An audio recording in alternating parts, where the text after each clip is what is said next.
We are where we are. All right, we are back on YouTube. We are Senate GovOps, whatever date it is, Thursday, the 26th of January. And we're back with the Secretary of State and the Deputy Secretary of State. Thank you for joining us today. You've already been here, so you know all of us. And so we have had some really interesting testimony in S32, and we just wanted to have you both in right at the beginning to lay out your thoughts and what work you think needs to be done if we are to move forward with this in some capacity. Great. That's a good conversation for us to have. So Secretary of State Sarah Copeland Hansen, it's nice to be with you again. And I'm really glad to be here talking about ranked choice voting. As I'm sure you're probably all aware after spending an hour or more on this, that there are a lot of details. There's a lot of complexity in how you adopt a ranked choice voting system. I want to say first and foremost that I support ranked choice voting, and that I think the presidential primary is an ideal initial adoption point. It is a more finite election to do that voter education around. It is not necessarily an easier day for town clerks because there's a wide variety of activities that different municipalities have on that day of the year, from straight ballot voting to combinations of floor meetings and balloting happening at the same time. But it is a more finite set of tasks than, say, the general election of a November election. In that way, it seems like it's going to be a little bit more straightforward for clerks to administer a ranked choice vote on that day.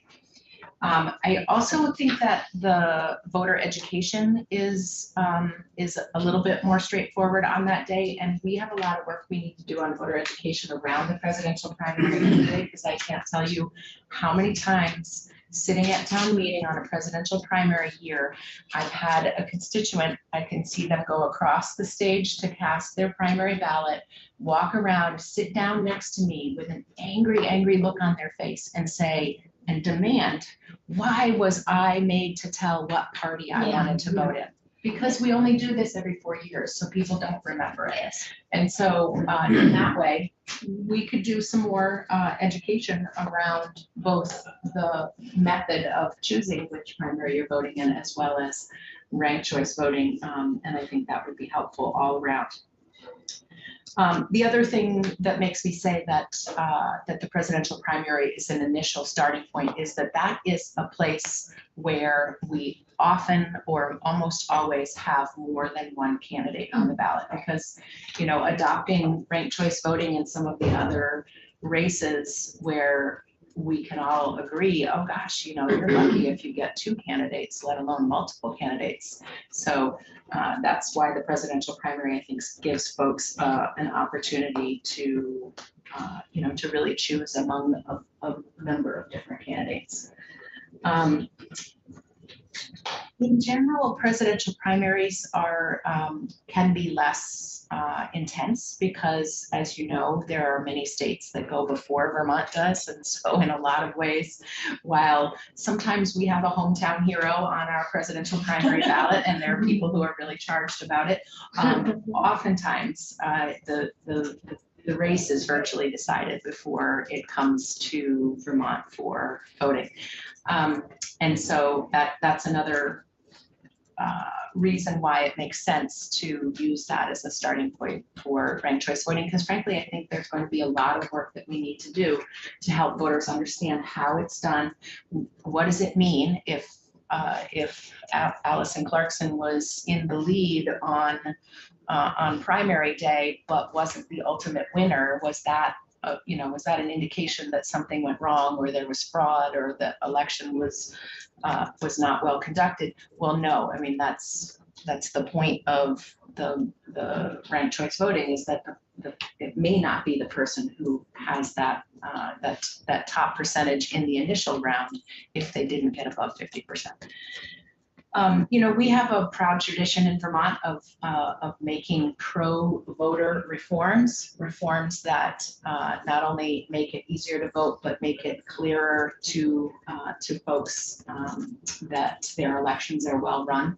We want to make sure that as we move forward with ranked choice voting, that we continue to maintain that really high confidence that Vermonters have in the integrity of their elections. And that means that there is a lot of work that needs to go into moving towards ranked choice voting. Being mindful of the complexity, and I know that you talked a little bit with the Burlington elections administrator, and you talked with the Berry City elections administrator, and they talked about some of the complexities, some of the some of the details that need to be worked out. And I think on a sort of a meta scale, what we would like to say to you is that we'd like a lot of these details to be worked out in the legislation, as opposed to kicking it to the Secretary of State's office to figure out, because we will need to be able to hit the ground running with that education of local clerks, so that they can get on educating their local elections workers, education of voters, and then construction of the ballots, and working through all of the issues with respect to programming the tabulators for a new type of election. We don't want to, nor would we have the time to make a lot of those decisions, real technical decisions about how the ranked choice voting mechanisms would work. And I'll give you just one example, and then I'm guessing that Lauren has more in the back of her head, but we have some towns in Vermont who don't use tabulators. And I don't know if you've now envisioned how complex it would be to have, 800 ballots and need to do a hand count. I believe that Carol Dawes said earlier today to you, but then again, it might have been when she was testifying in the House, that by and large, when we see errors in election results, it comes from those human errors. And so we want, to the greatest extent possible, to eliminate any possibility of errors in elections. So all of these hand count towns would be handed a much more complex election to tally, which begs the question of, do we want to consider, in the context of ranked choice voting, providing tabulators to all communities, or do we want to set up a mechanism to transport ballots from those hand count communities into a central location where they could be fed through the tabulators? Then the next set of questions becomes, once all of the ballots have been fed through the tabulators, do we bring the memory chips from the tabulators to that central location to conduct the ranked choice analysis? How long does that process take? And it will necessitate us looking at, changing the deadlines for certifying the election results, because obviously it's going to take longer if we're transporting, it's going to take longer if we're hand counting. So that's just an example of one small detail that we would love to have the legislature's guidance on, because I think it will give you the opportunity to have Vermonters weigh in on whether they feel better about distributing tabulators to every community. Yes, what's the cost of that? Or whether they would feel better transporting ballots, and then who would be the entity responsible for that in a secure manner. So I can take a breath because I see hands.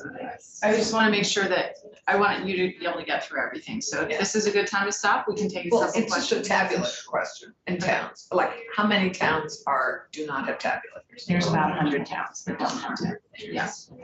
And then, I missed that. So towns over 1,000 people are required to have a tabulator. Right, I remember And that. under, they can opt to have a tabulator, but many of them have not. And they cost like how much each?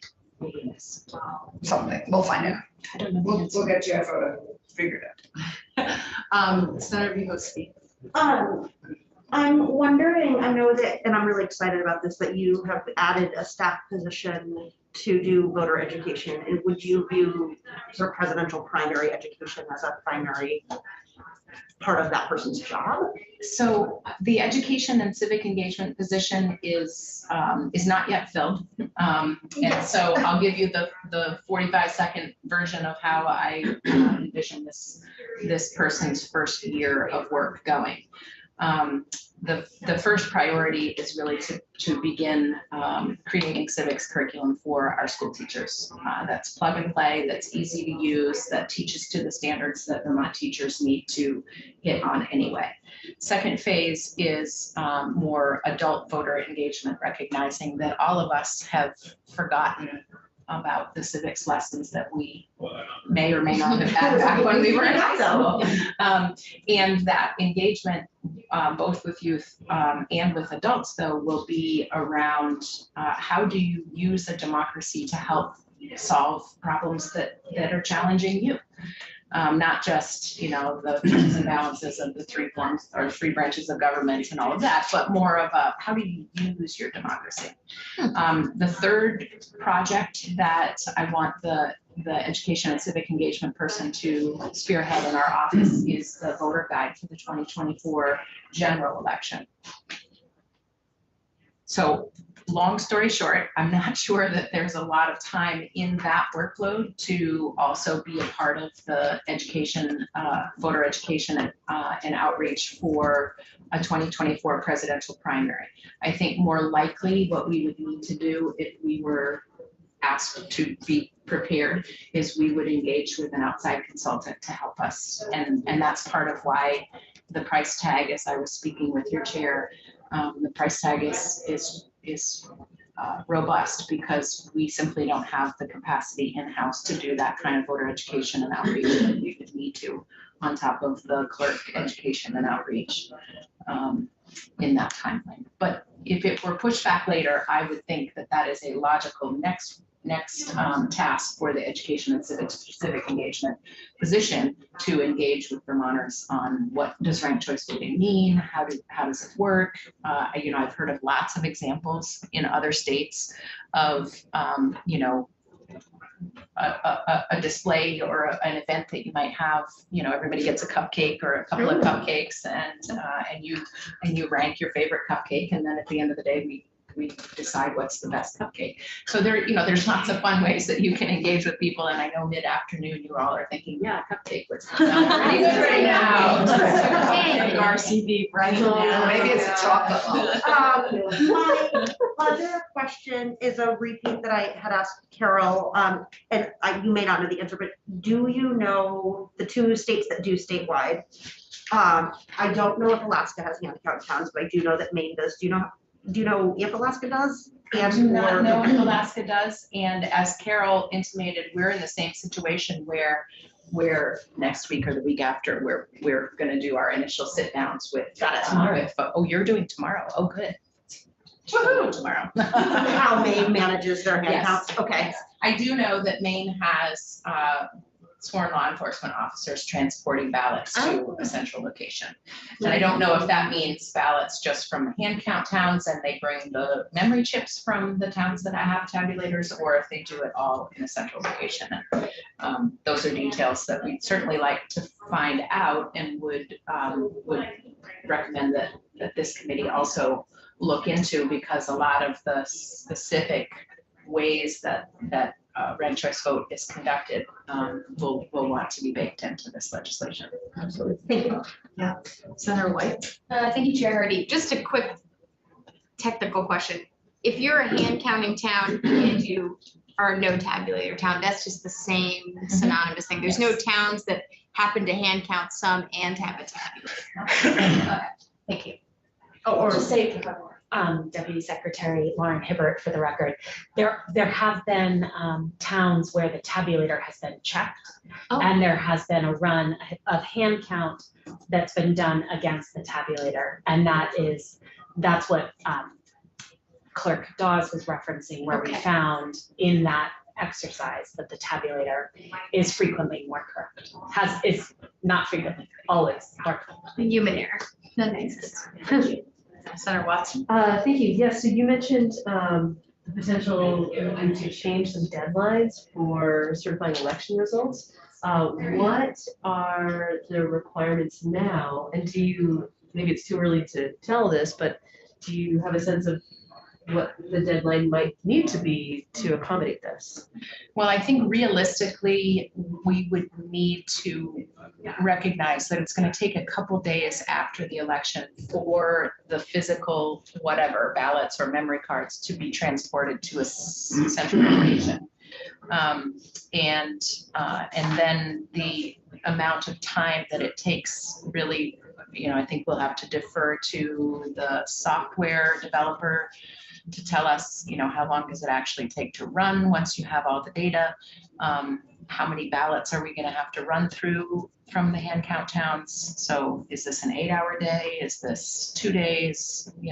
Those sorts of questions. So we will certainly embark on bringing you all of those answers. And I can tell you that, Will Senning probably could do this, half asleep while bicycling backwards, because he is our elections expert.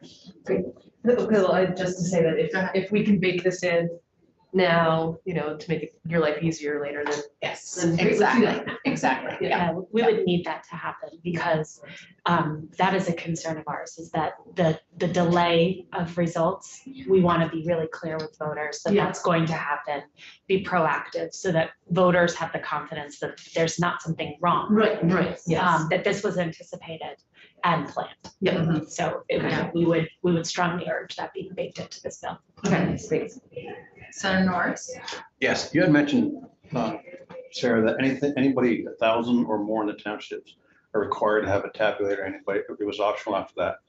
So what is the process right now? Who absorbs the cost of that tabulator? I believe our office does with support of the HAVA Elections Fund. So if we were to require those less than 1,000, the state would, or your office would also. It would be my intention if we were moving forward with that, and if it was the decision of the legislature that all towns should have a tabulator for this election.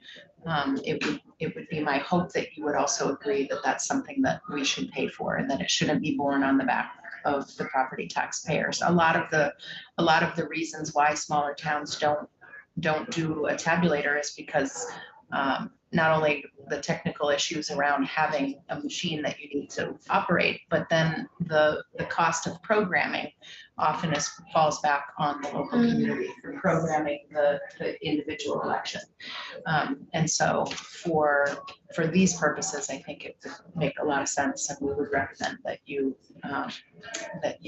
put in an appropriation to help us provide a tabulator to the small towns if that's what we choose to do, what you choose to do.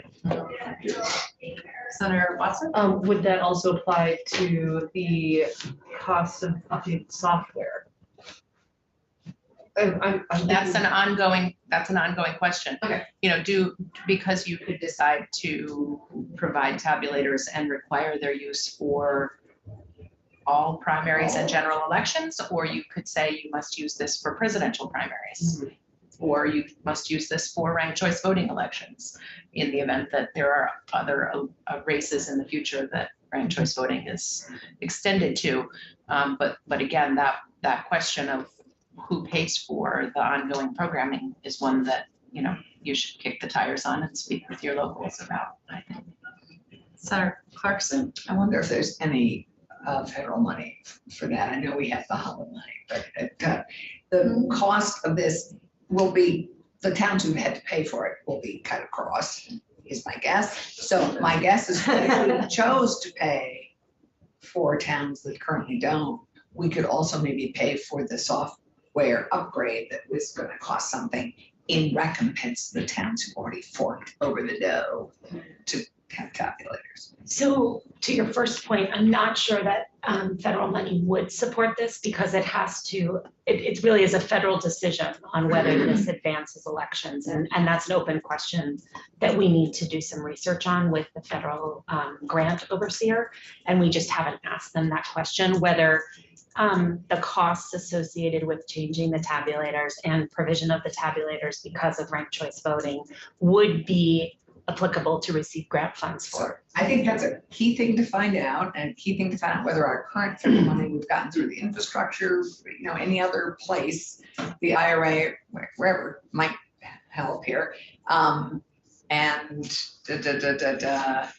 I think the other piece that we've already asked of other witnesses, has this improved voter turnout? So if it has, and it sounds like the data is mixed on that.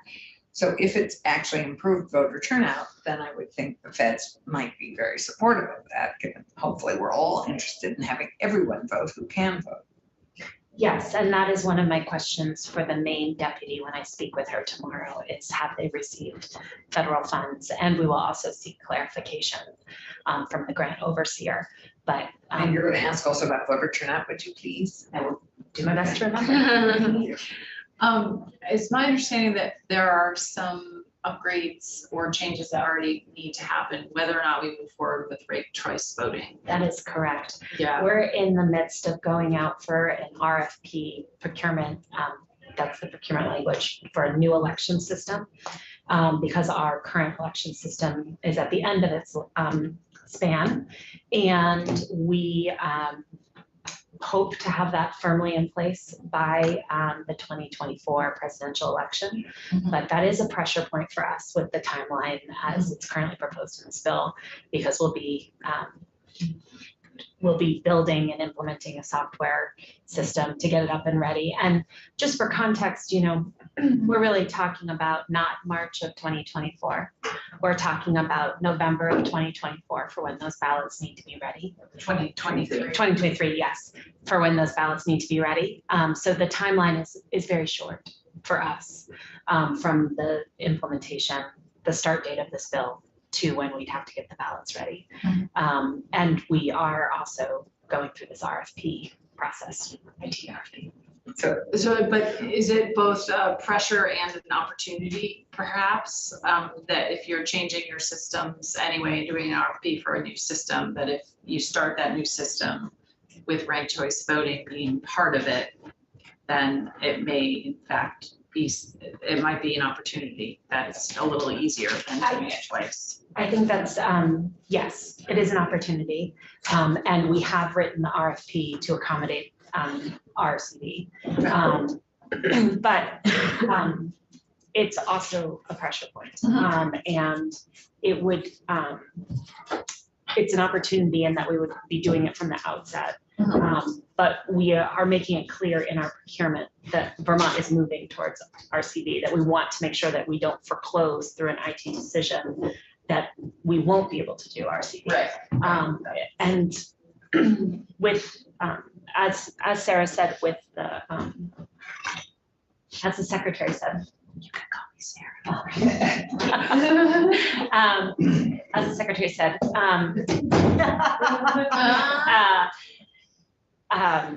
you know, our staff limitations are significant. So pieces that we are still working on getting clarity on are how much budget would we need, because we will be implementing the new software system. We will be working with a vendor to do that. We will not have staff time to do any voter engagement. And we really are committed to providing the clerk training. That's been something that we've always done with the clerks. The clerks are a solid partner with the Secretary of State's office. And we are still in the beginnings of our understandings of where the clerks are on this bill. We've heard concerns, and we really want to make sure that we support the clerks and understand where they are, because they're our partners in any election. And in many ways, they're our hands in the elections. And we don't want to set them up for a frustrating time. Senator, you hope speak. I just wanted to share, because the question came up, I did a little Googling, and it looks like a tabulator costs between $3,000 and $5,000, which is actually less than I was expecting. What a deal. What a deal. You